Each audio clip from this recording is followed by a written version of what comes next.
دەم باش چاوایی؟ ئەس باشم سپاس. ئەو ژێرە دەبێژن زمان هەگەر تو هۆڤە و هشمەندیە تەقبوو ناکە و ئەو زمانە دوێت و ڕەمانی خۆی قڕێژ بەشێرە چونکو عیبە.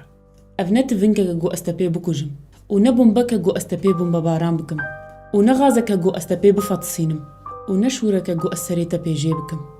ئەف زمانەکەش بۆ دانوستاندنی هەر کەس دکارە بزمانی دایکا خۆ بشتەغل ما ئەس زمانی خۆ ببڕم باوێژم هەی نەمرۆڤ.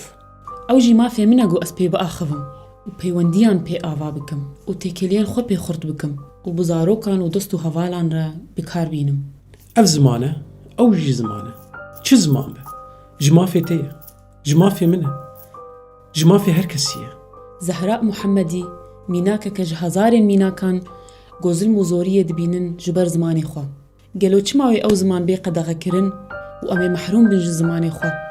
Tu dixwaze em lal bin bê mav bin bê kesayetî bin tu dixwaze bi destê xwe yê dirêj û gemar zingilorka min derxîne tu carî bawer neke tu karî be.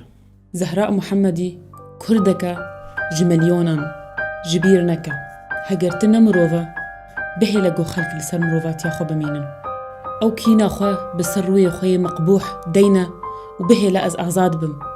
Azadî ji bo Zehra Muhammedî û hemû Kurdê me yê bin dest.